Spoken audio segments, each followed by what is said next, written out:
start. Is everybody here, I hope? Could those who are not here please raise their hands? It's a dumb joke, isn't it? All right, thanks for coming. We will be talking about CQRS and event sourcing patterns, and in particular, from the perspective of optimizing communication structures in, let's say, distributed architectures. It doesn't have to be microservices necessarily, but it could be, right? So that's my basic idea here. We don't have very much time today because the slots here are quite short at this event, so I will try to trim it down to just the necessary information that you need. Generally, my plan, more or less, is this. We will look at the challenges with a service-based system and how it can be a little bit chaotic, which is, in fact, something that all software developers are very much familiar with, because all software development can be a little bit chaotic, right? That's nothing new right there. We will talk about CQRS event sourcing. What do these patterns represent? How do they work in a nutshell? We won't have time to dig into lots of details there. I'm not assuming that everybody's an event sourcing expert already, though. We will kind of look at these patterns a little bit through the glasses of this particular viewpoint that I have in mind for today.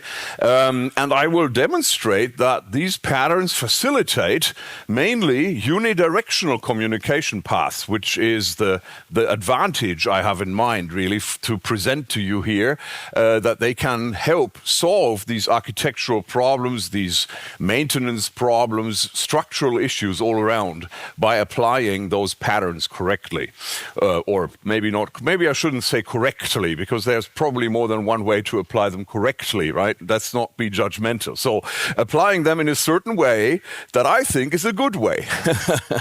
Okay, so basically I've got a scenario here. You know, let's say we have a client, that computer over there, that needs to query something. In this case, I'm calling it a customer report, right? It wants to know some information about a customer. And we have, symbolized by these little clouds right there, some sort of a service-oriented, distributed architecture kind of system. In the top right corner, hypothetically, a data analysis service, right? The data analysis service has the job of providing things like customer reports, whatever they might be, like we're talking about abstract stuff here, right? Customer reports provided by the data analysis service. And in order to create those reports, presumably, we have to access some customer relevant data. And for that purpose, in this very simple kind of service scenario here, we may have a data storage service, right? Down there in the corner. I know that's very simplistic, right? But let's say we have a service that gives us customer data. That's not too much to expect, really. We should have some service that can do this, right? So now the call chain that we quickly establish is what's visible in the diagram. So the client calls the data analysis service saying, I need this customer report. The data analysis service says, I have to retrieve the customer data. It fetches that and it gets returned there. It generates its report. You see that that service also potentially has its own data storage. There's a database symbol in there. So maybe that service persists the data that it retrieves somehow, or maybe it just persists the result of the generation. Maybe it generates a PDF file, right, and stores that. I don't know. So, but that doesn't really help in the future because it still has to go to the other service here and make sure that the data is actually up to date and whatever, right? So it's like maybe a caching kind of thing we have in mind. And then eventually it returns the customer report to the client, right? So these are all sort of logical communication paths. So you can imagine that they might be direct HTTP connections, but they could just as well be, message passing of some description. I have put them in here in a sort of synchronous fashion, as if we have a call and we have a result, but they could also be asynchronous. It does not really matter, right, for this particular diagram. So that's the kind of thing that we might have in a service environment. And And now let's say that we extend this picture a little bit, making it more complicated by introducing a step, an extra step in there. So the client here, let's say, has now the job here of contacting all B customers, right? So what are B customers? I don't know, let's say the ones, that don't pay quite as much as the A customers or something. It doesn't matter. It's a business logic thing, right? Business logic has to figure out which are those customers that we need to contact now. In reality, they might not be A, B, they might be the ones that recently bought something or the ones that have not recently bought something or whatever, right? It doesn't matter. So that's the idea anyway. The client says, I would like to contact all these people, send them an email, for example. And now, hypothetically, we have an email campaign service in there, perhaps, right? That's got the job of sending those emails. And of course, in order to do this, it needs to figure out first which customers are actually the B customers. So it asks the data analysis service that we already knew from the previous example, who are those customers? And that service figures it out as before by asking the data storage service and doing some processing and whatever. So the business logic kind of runs up there. And then that list is returned to the campaign service. And you see there's no return here because that is for sure, I suppose, an asynchronous operation, right? Logically, there would probably be some feedback, about the process, but I left out the arrow because it's not a directly synchronous operation under most any circumstances, I suppose, right? So that is the problem in a nutshell, right? As we go through these kinds of steps of extending our logic, our different use cases here, we get a longer and longer cold chain. Well, that's it. Nothing new there, is it? Because we've always had that problem, right? If you create software in any environment, especially maybe in ones that are at all event-driven, where you wait for user interaction, that sort of thing, then you always end up with this scenario. I'm going to call it a problem, but maybe it's not always a problem. It can be done in a very disciplined fashion so that you don't end up in a problem. But I guess if you've ever created UI software that has like event handlers and stuff, and then you probably also have created accidental circular references, right? Where one event handler ends up calling the other, by chance, or that sort of thing happens. Anybody old enough here to have worked a lot with database triggers? Well, fair enough, some people do it today, right? But hey, so, well, that was always a horror show, right? For the exact same reasons, because all of a sudden, stuff happens somewhere, somebody goes and calls somewhere else, and before you know it, they have called each other. And it's a matter of discipline, team discipline, of course, and that makes it hard, right, to try to solve these issues because the paths of the communication are not logically fixed somehow, and they get more and more complicated every time you add a little bit to the chain, right? So now, the patterns that I was talking about in the introduction right there, we have CQRS, Command Query Responsibility Segregation. That's a pretty old thing, really. It's all about kind of separating the idea that you have commands at the bottom here. They do something, create, update customer, place order. They might be entity related. They might be business logic related, right? Doesn't matter what they do precisely.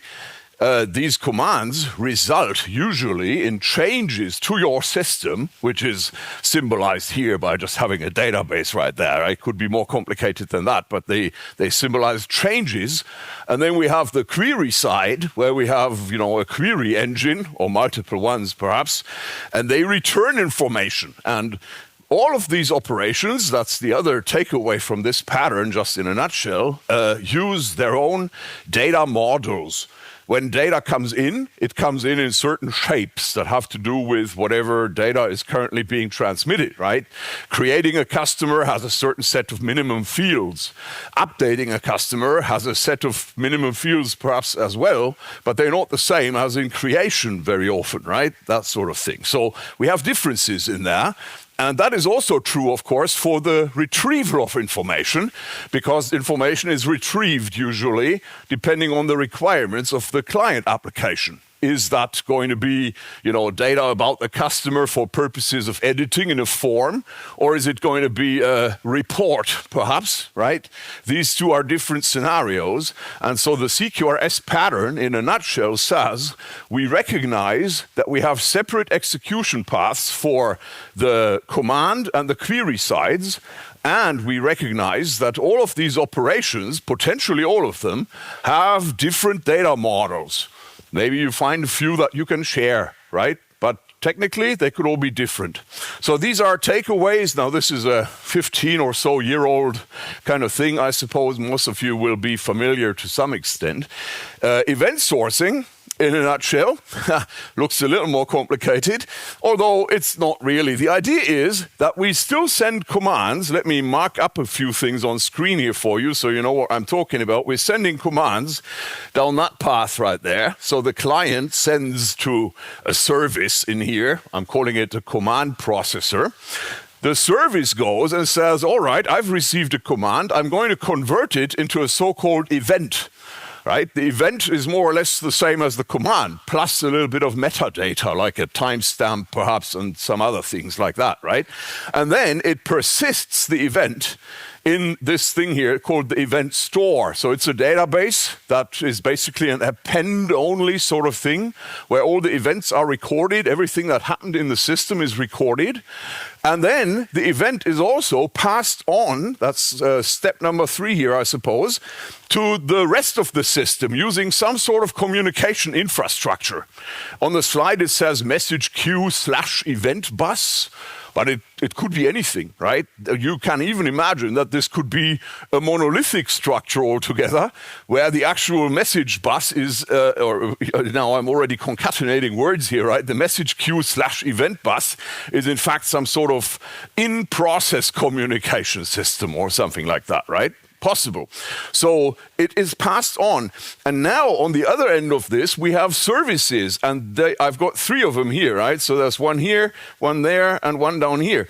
And these services have the job of listening to the event stream, filtering out all the details that they are specifically interested in, and doing with them whatever they want, really, which usually means persisting some parts of them. Okay?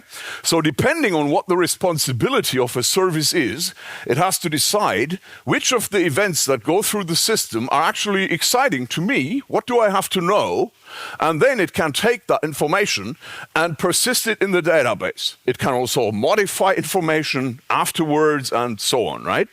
So the idea is that these services will now be queried by the client. Let's use a different color for that one, right? Like there.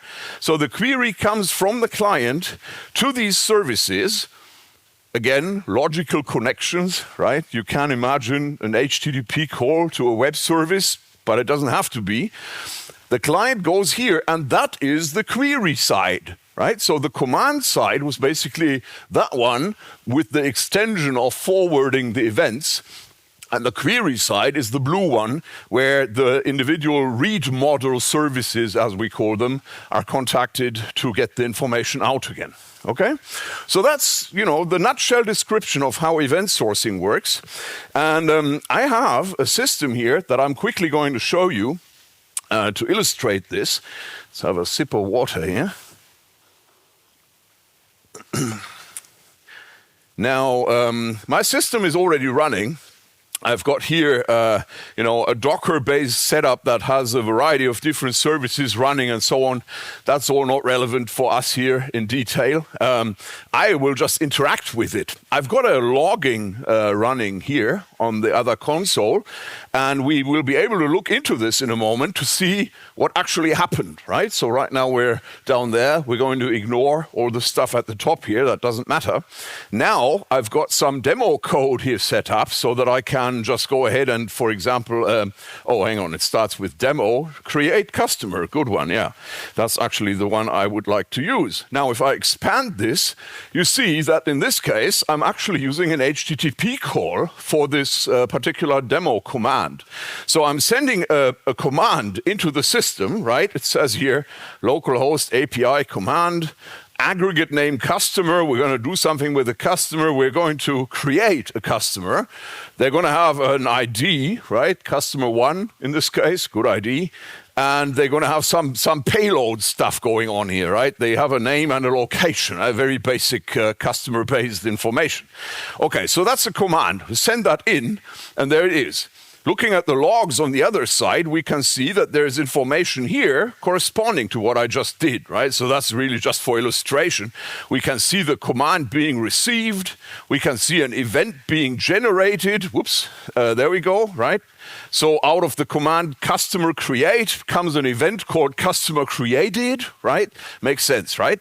And then that event is forwarded to various places, and we can see here information from one of the read models in my system saying we have now received this message about this event and we would like to do something with it, right? There's actually some detail in here. This here is where it calls a method on a MongoDB adapter to persist the data, right? Just like I described in the screen there. So yeah, so that's what happens here. Let's also do a demo create order for later reference, right? So I created an order here. This is order 1, and I'm referring to the customer by their ID. It's kind of important. I'm going to get back to that in a minute. And of course, the item we're ordering is a rubber chicken, right? Because everybody needs one of those, as you know, I suppose, right? Rubber chicken. So that happened. Now, I can also go to the query side of this setup, of course, to get some information back out of the systems. And I've got demo query customers for that. Here we go. That's what that looks like. Simple HTTP GET in this case. That just goes to the particular service to say, please give me your data, right? Queries could, of course, also have parameters and all sorts, but in this case, it's all simple. So we got all the customers right there, and that's the only one right there, Peter Smith.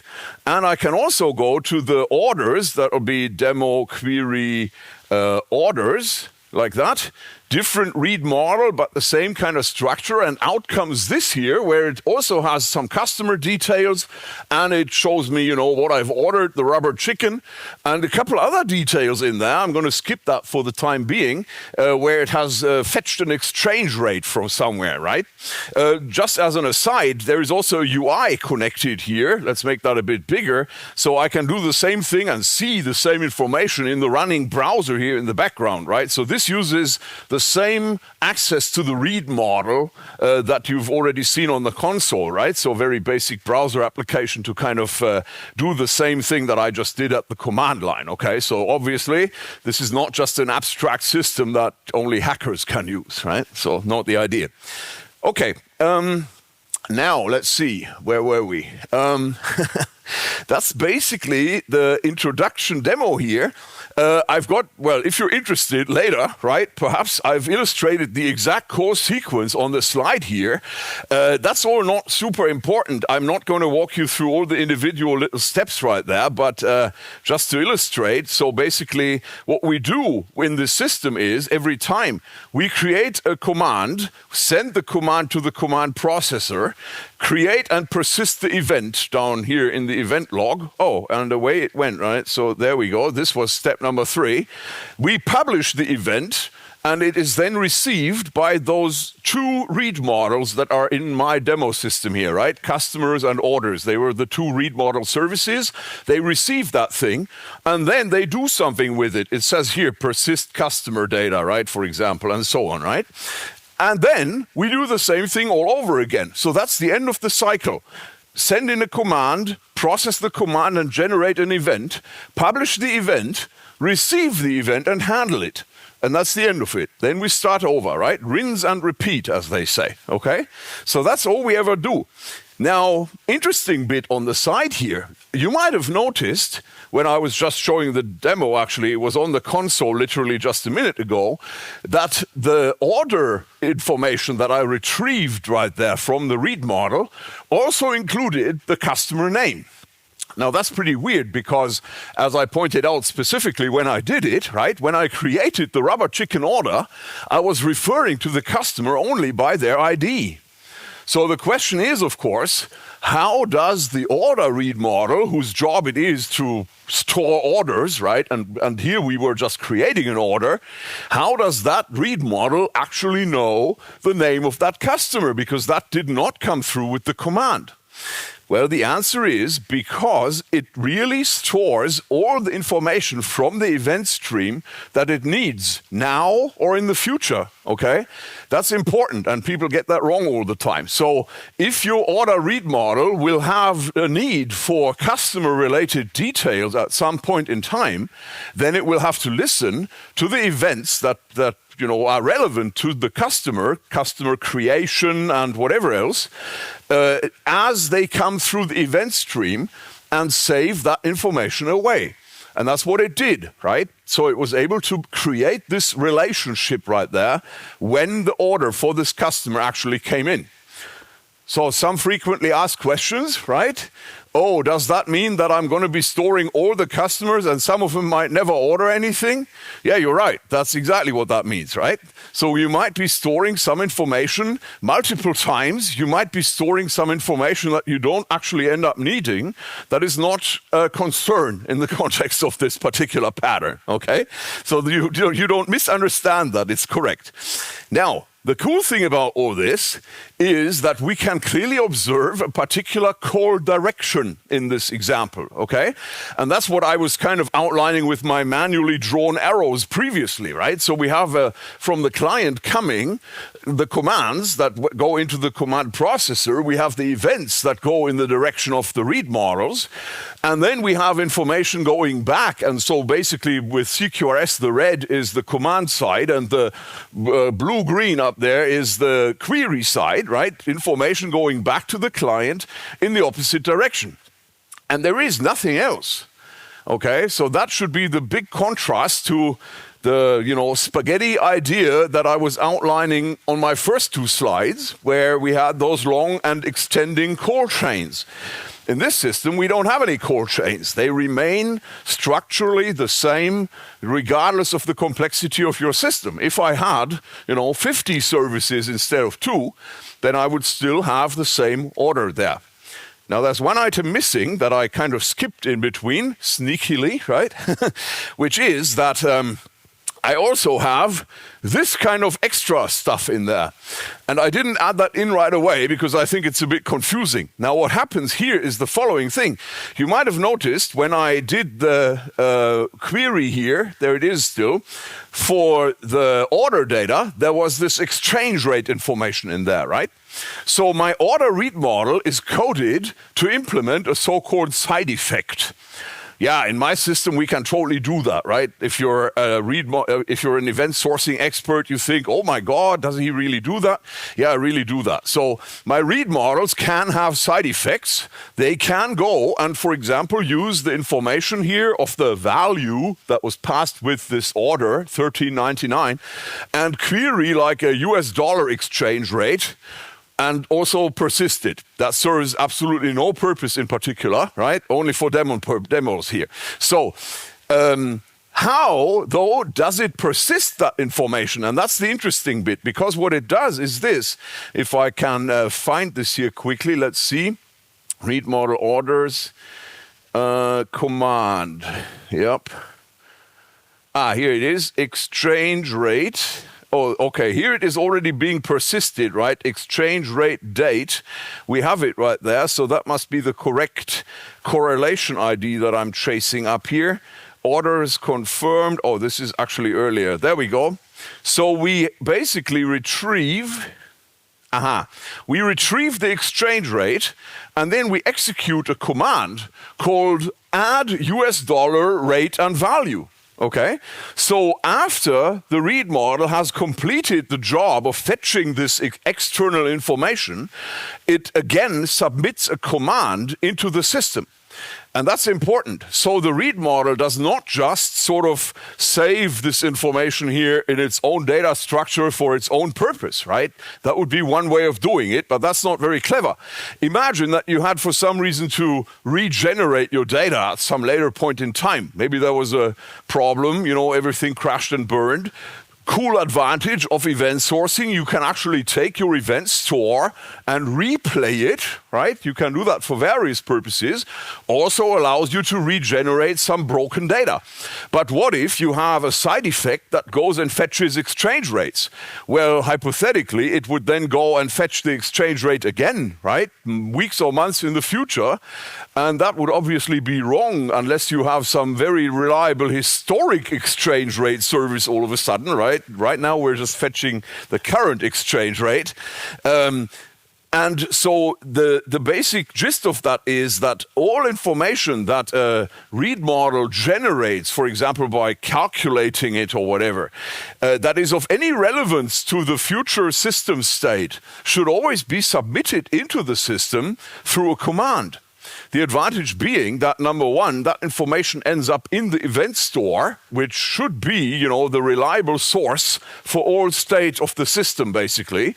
And number two, it allows any other services in the system that are also interested in that information to retrieve that when they need it, right? So in some types of workflow services, this is frequently done that way. I actually have an example in my application here where it's about confirming orders, right? So I can basically go in my UI here and say, let's place an order. Peter Smith here is now going to buy a house for lots of money, save. And now this particular order is quite expensive, so it ends up being an unconfirmed order. So on this basis, I've added this scenario here where I've got a state machine sort of system, right? So this unconfirmed information is now persisted in the read model with a flag, basically, that says, this is not final yet. And then later on, it can be finalized. Now, in the demo case, I can just do that by clicking on confirm right here. But of course, in reality, it could be that some specific person in the company has to actually confirm this, or, a member of the right department or whatever it might be, right? So this is workflow type of functionality. And the way that this works, let me confirm this now. Here we go. Now it says confirmed. The way that this works is that a new command is sent for every one of those state changes. And you can imagine, if we're talking order processing, there might be other services for which that is relevant, right? So it's not just the user who'd like to see, is this order confirmed already or not or whatever, but also there's a service that coordinates, packing and delivery, let's say, of my orders, right? Or that sort of thing. So any other type of service in the system that needs to know when the status of an order changes can now listen in to these processes happening because we resubmit this into the command system. Now, back to the slide here, that is what these arrows are meant to indicate, right? So in the previous version of this, the command processor was basically only receiving commands from the client and not from any other sources. And the difference in this upcoming slide here really only says the command processor can receive commands from all kinds of sources, including read models in the same system, right? And that means that the arrow kind of points in the wrong direction, and that's why it's a little bit confusing, and I left it out in the first version, right? But I think it should be clear, I hope, if I've explained it properly, that this does not actually mean that we're somehow having a more complicated order to our process or anything. If anything, it is actually even cleaner this way, because all the information that ever comes into the system goes through the same gateway service there. Right? So that's my goal. Hopefully I've made that clear. Okay, now, final thing for the final few minutes. Most of these systems that you create, and that's not limited to event sourcing, most distributed systems are usually eventually consistent, because in order to have transactionally consistent systems, you have to introduce a lot of overhead, right? Some people choose to do that, that's fine, but it's nevertheless overhead. And so today, most online systems, whatever web shops or anything like that, banks even, that you deal with, work with eventually consistent systems. Fun fact, it says right there, statisticians have found that eventually consistent systems spend more time being consistent than those systems that are designed to be always consistent. That's kind of weird, isn't it? Apparently that's true though, because the overhead of guaranteeing the consistent consistency, right, is actually quite high, and means that processes frequently have to wait for one another in order to conclude some operation and avoid collisions, whereas the eventually consistent systems, they just kind of move on with their work and achieve consistency, you know, hypothetically at a later point in time, but in reality, apparently, mathematics analysis says they actually achieve that earlier a lot of the time. So that's kind of a fun thing. Anyway, so one thing that I have added, and that's relevant to this particular demonstration here with the communication paths, is a feature that allows us to keep our users happy while our system works in an eventually consistent manner. And that is an automatic update feature. So I'm going to show you this quickly. Let me try to arrange myself here. If I'm going to move this here maybe to the top like so, and this can go to the bottom, I think.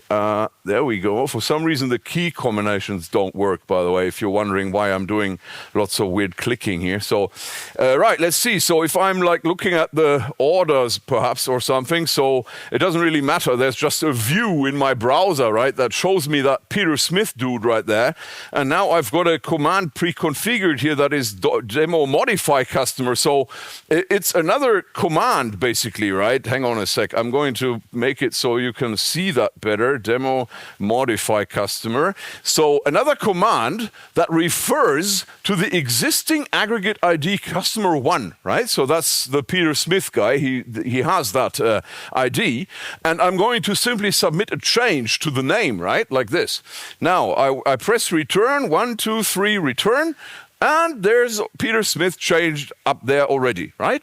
Black magic, yeah, sort of, a bit. It's really nice. It works very well. It's very performant. Uses bidirectional communication. In this case, because the entire system is written in JavaScript, it uses signal I/O, socket I/O. And if you're on different other platforms, then you might have other solutions, right? Web sockets, basically, or maybe like Signal R for .NET people, right? That sort of thing. Right. So this again is kind of relevant for the communication structure. There we go. And I've got a final little diagram here. So what happens in this case is client 1, okay, so that's the guy in the middle here. He or they send a query, right, to a read model.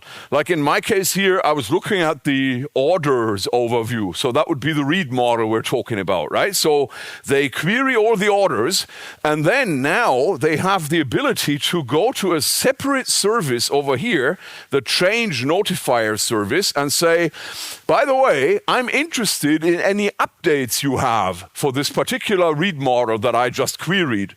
They can even pass the parameters that they used for the query to make sure that it's kind of filtered down, right? And the change notifier service then remembers that this particular client has registered interest in this update, and when later a client 2 comes along and sends a command, and this command results in an event that goes to the same read model, then the read model can determine which particular sort of views are affected by the change that just happened, and then it tells the change notifier about those changes that have happened, and the change notifier in turn can use this bidirectional web communication technology to go back to the client, okay? So that's the way that works. Pretty cool solution. I think it works quite nicely. I came up with it myself, so I'm proud of it. But the main important point, though, is that this entire infrastructure is sort of optional and to the side, right? So it has nothing to do with the communication channels that we established in my previous parts of the demonstration right here. They remain the same, okay? So this is a separate thing on the side. And hypothetically speaking, if for some reason the client does not want to contact the change notifier, or, you know, for technical reasons it doesn't work, right? Maybe that does not have anything to do with the way the rest of the system works, right? This is purely a sort of convenience feature that is very important in reality, of course, to most applications, but it is nevertheless a convenience feature. It does not mean that the system works better or worse depending on this particular bit of the functionality right there. So, main reason I'm bringing it up here is because it is another communication channel that is implemented in this particular demo scenario that I have here. Okay, and that kind of brings me to the end here. I hope you guys have some questions. Perhaps you can access this presentation and the source code that I was using for my demos right there and try it all out for yourself if you like. And if anybody has any feedback or questions, that would be a great time to ask them right now. Okay, there are two hands. Let's go with the guy with the light shirt over there. Yeah.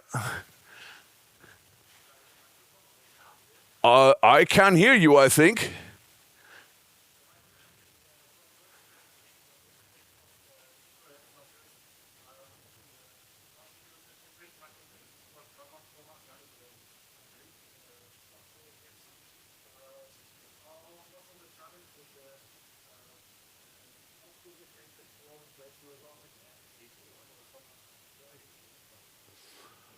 Okay, if I use this pattern as I was outlining, you're asking about my experience with preventing duplicate code.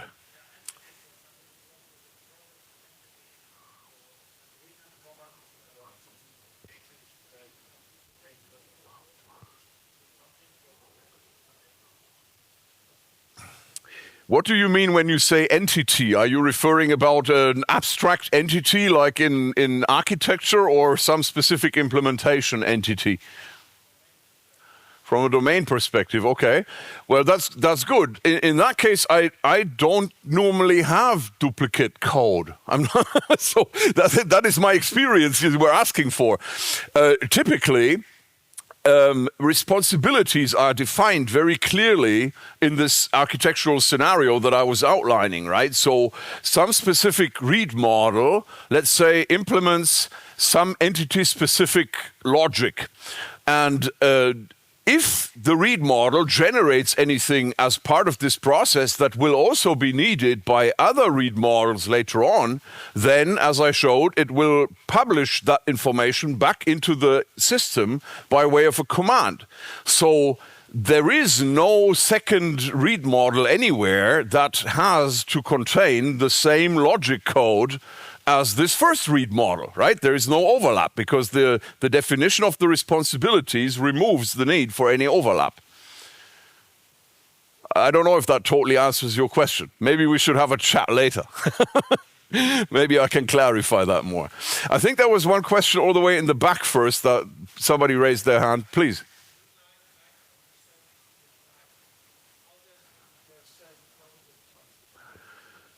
In this diagram here, well, like I said, this is a WebSocket connection up there, right? So the, bidirectional communication of some description.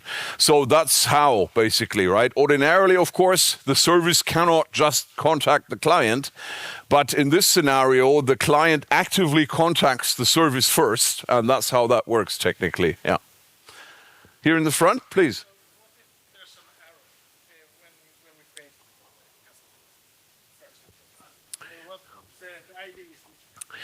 If there's an error, yes, this leads us into the frequently asked scenarios of validation, okay? Generally speaking, what you want to do is remove all validation logic that has anything to do with the domain, basically, into the read models. So the question of validity becomes one of, is the information that I hold about this particular entity or whichever vocabulary you prefer, right? Is that enough for some specific purpose that I have in mind right here? So in the scenario with the order, for example, I made the choice that in the order read model, I am going to establish some logic that says, is this an order that requires an extra confirmation or not, right? So there is, in fact, an extra service for that purpose in the demo app as well. And that is an example of how it can be handled in reality. Of course, there are many edge cases.